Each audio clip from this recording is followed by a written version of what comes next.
Welcome my dear friends, welcome to everyone to my channel Bhudeb here. আশা করি সবাই খুব ভালো আছো, খুব সুখে আছো, সুস্থ আছো, মেন্টালি ফিজিক্যালি। ওকে, তো আমি আমার চ্যানেলে আবার সবাইকে ওয়েলকাম করছি এবং ঠিক আগের দিনের কথা মতো আজকে আমরা হিস্টোরিক্যাল ব্যাকগ্রাউন্ড অফ ইন্ডিয়ান কনস্টিটিউশনের একটা ইম্পর্টেন্ট অ্যাক্ট, চার্টার অ্যাক্ট 1813 সম্পর্কে আলোচনা করব। তাহলে আমরা অলরেডি 1773 আলোচনা করলাম, পিটের ভারত শাসন আইন আলোচনা করলাম, আগের দিন 1793 আলোচনা করলাম, 86 আলোচনা করেছি আগের দিন।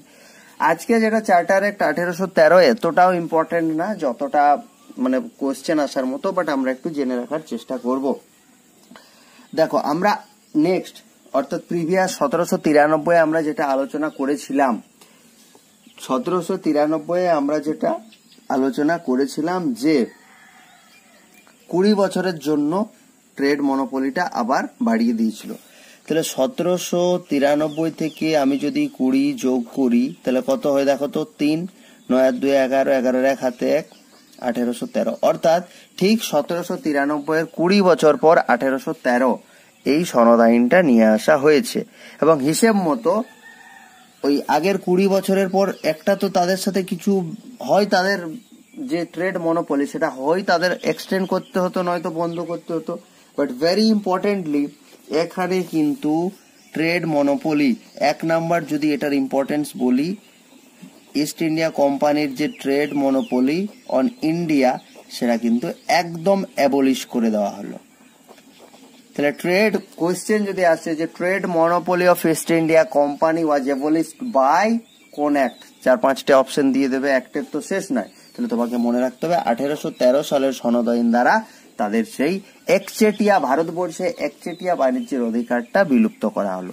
এক্ষেত্রে ব্যতিক্রম আছে, শুধুমাত্র মনে রাখতে হবে, শুধুমাত্র মানে একচেটিয়া বাণিজ্যের অধিকার লোপ করা হলো মানে কি, মানে এতদিন শুধুমাত্র ইংল্যান্ডের ইউরোপীয়রাই, মানে ইউরোপীয়দের মধ্যে ইংল্যান্ড ব্রিটিশরাই শুধুমাত্র ব্যবসা বাণিজ্য করত। এখন Indian market was open to all European, all কি বলতে পারো, অল ইউরোপিয়ান মার্চেন্ট, এরকম বলতে পারো, সমস্ত ইউরোপীয় ব্যবসাদারদের জন্য খোলা হয়ে গেল। ঠিক আছে, শুধুমাত্র এখানে একটা এক্সেপশনাল কেস আছে, শুধুমাত্র টি, চায়ের ওপর এদের একচেটিয়া বাণিজ্যের অধিকারটা থেকে গেল ইস্ট ইন্ডিয়া কোম্পানির। এবং trade with China, trade with China, এই পয়েন্টগুলো ভালো করে মার্ক করে রাখবে। এগুলো ওই যে 4খানা অপশন দেয় না, কোনটি সত্য, এ সত্য, বি সত্য, সি সত্য, ডি সত্য নাকি কোনটা ভুল, এই কোশ্চেন গুলো ওখানে দিয়ে দেয়। তাহলে আমরা বললাম abolish trade monopoly was trade monopoly of East India Company was abolished by Charter Act of 1830। কিন্তু এক্ষেত্রে এক্সেপশনাল গুলো মনে রাখতে হবে যে টি, শুধুমাত্র চায়ের উপর একচেটিয়া বাণিজ্যের অধিকার ইস্ট ইন্ডিয়া কোম্পানির থেকে গেল এবং চাইনার সাথে ব্যবসা বাণিজ্য করার, অর্থাৎ চাইনার সাথে এরা ছাড়া, ইংল্যান্ড ছাড়া আর অন্য কেউ ব্যবসা বাণিজ্য করতে পারবে না। ওকে, নেক্সট, আর এটা তেমন কোনো ইম্পর্টেন্স নেই বা ইম্পর্টেন্ট এমন কোনো আর হয়নি। ক্রিশ্চিয়ান মিশনারিদেরকে এখানে নিয়ে আসা হলো, মিশনারিজ, ঠিক আছে, ক্রিশ্চিয়ান মিশনারিজদেরকে এখানে নিয়ে আসা হলো, এলাও করা হলো, কি জন্য?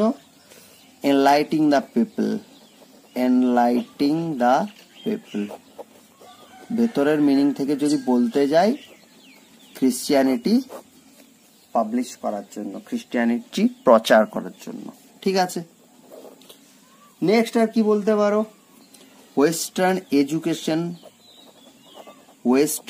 এডুকেশন, পাশ্চাত্য শিক্ষা, spread.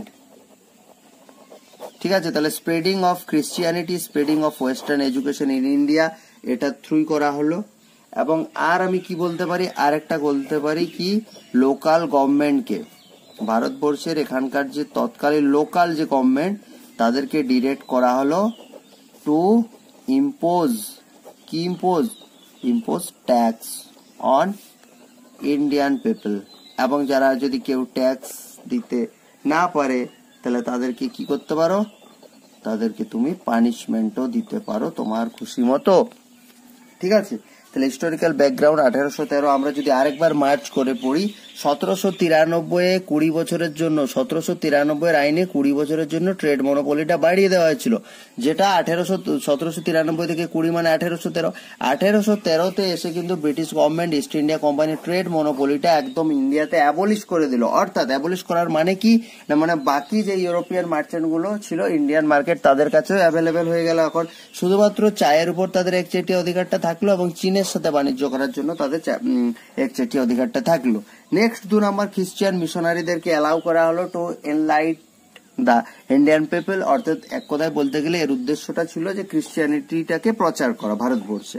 Next, western education spread of western education, পাশ্চাত্য শিক্ষা, এবং লোকাল গভর্নমেন্টকে নির্দেশ দেওয়া হলো ট্যাক্স ইম্পোজ করার জন্য ইন্ডিয়ান পিপলদের উপর, এবং যদি কেউ ট্যাক্স দিতে অস্বীকার করে তাহলে তাদেরকে পানিশমেন্ট, শাস্তির ব্যবস্থাও করা হলো। তাহলে হিস্টোরিক্যাল ব্যাকগ্রাউন্ড 1813। কাল আজকে এটাই হলো। কালকে আমরা যেটা আলোচনা করবো 1833।